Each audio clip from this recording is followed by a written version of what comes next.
continuación vamos a hablar acerca de la historia normativa de las escuelas normales del país. Resulta que antes de lo que conocemos hoy, el programa de formación complementaria se llamaba ciclo complementario y estaba regido a partir de unos decretos y unas resoluciones fundamentales que digamos que han marcado ese proceso de estructuración de las escuelas normales del país. Nosotros a continuación vamos a presentar algunos decretos y resoluciones que han dado ese paso a conocer lo que hoy tenemos como programa de formación complementaria. El primer decreto es el decreto que conocemos como el decreto 301 del 2002, que habla acerca de la acreditación de programas.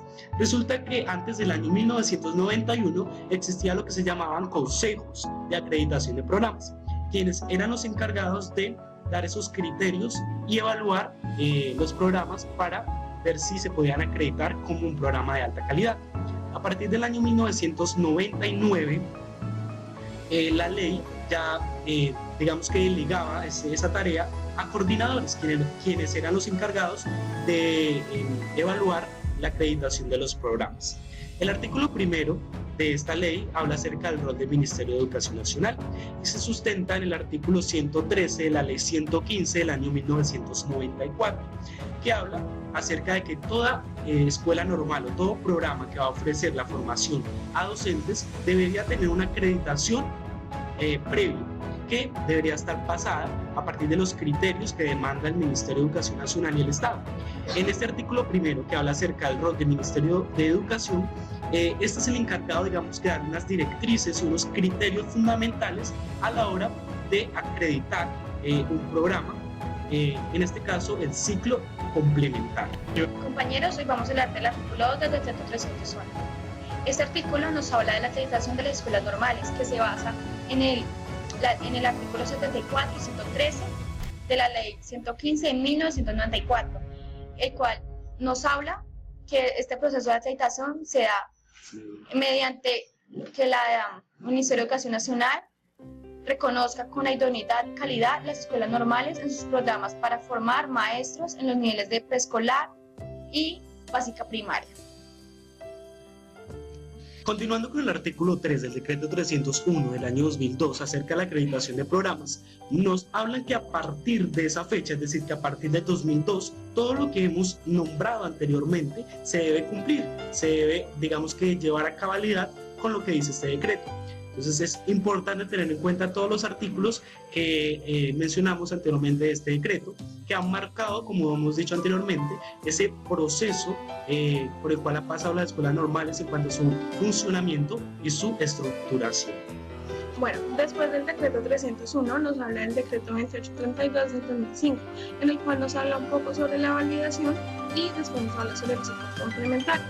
En la primera parte de la validación, en el artículo 1 nos habla del ámbito de aplicación, en el cual tiene por objeto reglamentar la validación por grado de los estudios de la educación formal, para que los estudiantes puedan demostrar sus conocimientos, sus habilidades y sus destrezas en cada una de las áreas obligatorias y fundamentales establecidas por los grados de la educación básica y media académica.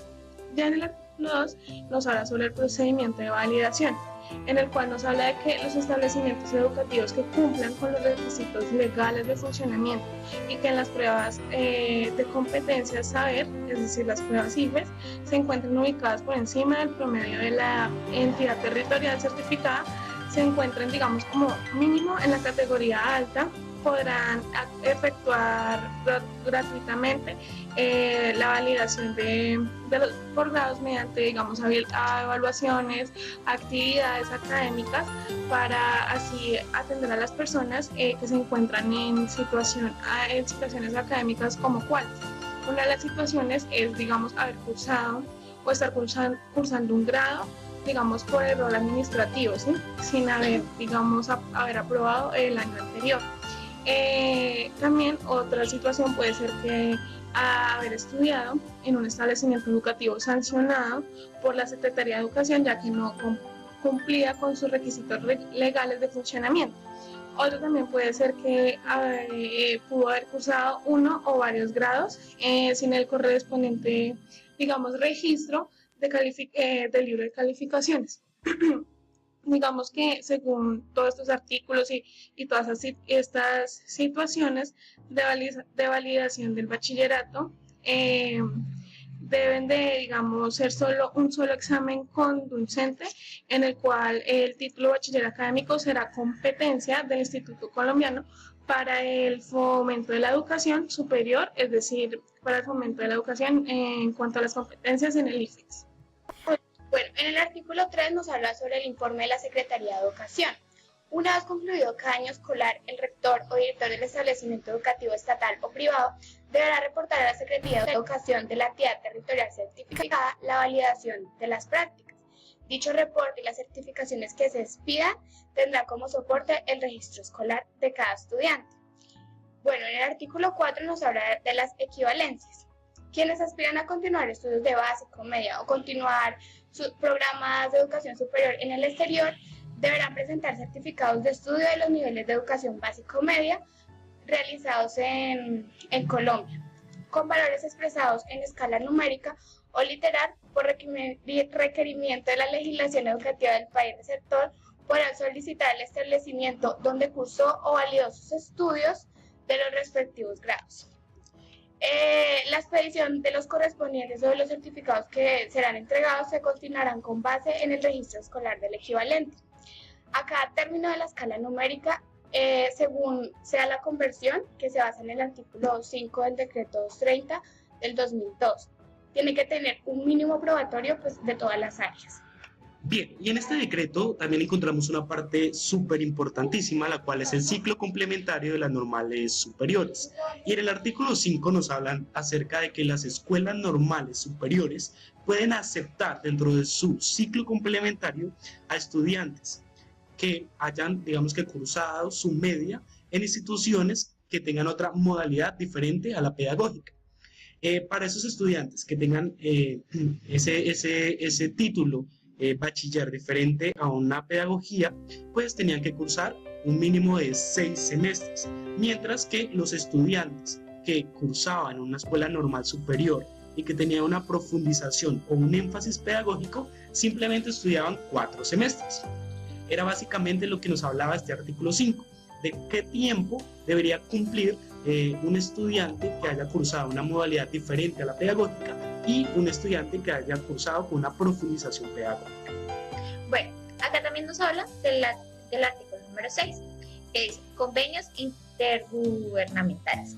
Bueno, aquí básicamente nos habla de que la República de Colombia tenía convenios con otras instituciones que eran internacionales. ¿Qué sucedía con esto? Que las personas que venían a hacer intercambio de otros colegios internacionales tenían que acoplarse al rey de ciertas instituciones. En el artículo número 7 nos habla de que cada decreto se regía a partir de la fecha correspondiente, en este caso desde el 2005. El parágrafo número 6 habla sobre que cada estudiante tenía que cumplir con los requisitos que decía el Estado. Un ejemplo de ellos son las evaluaciones y también el cartón de bachiller que necesitan en ese momento para poder seguir con la validación de lo que eran sus estudios en ese momento. Bien, ahora tenemos la resolución 198 del año 2006, que reglamenta el ciclo complementario, empezando con el artículo primero, que nos habla acerca de que ese ciclo complementario podría ofrecer tanto la modalidad presencial como la modalidad semipresencial. La modalidad presencial pues era aquella que cumplía, digamos, con todo el requerimiento de las horas obligatorias, y la modalidad semipresencial era la que decía que como mínimo el estudiante debería cursar 50% de horas, digamos que en actividades, talleres y demás, y el otro 50% a las horas obligatorias pues que se debía cumplir para poder digamos que acceder a todo el programa educativo. Entonces básicamente nos hablaba de que podía existir tanto la modalidad presencial como la modalidad semipresencial. Compañeros, hablaremos del artículo 2 de la resolución 198 del 2006. En las escuelas normales superiores, en cada semestre deben dar 14 créditos y cada crédito debe tener un promedio de 48 horas, tanto presencialmente y semipresencialmente. Bien, continuando con el artículo 3 de la resolución 198, nos habla acerca de la solicitud de reconocimiento. ¿A qué hace énfasis este punto? Este punto hace énfasis, digamos que si las escuelas normales superiores quieren acceder o quieren tener, digamos, esa modalidad semipresencial, deberían pasar un informe o solicitarlo directamente con el Ministerio de Educación Nacional. Para ello deben presentar un informe, como decía anteriormente, con los siguientes puntos. El primero de ellos es mostrar cuál es el estado actual de formación y qué condiciones básicas tiene en su proceso formativo.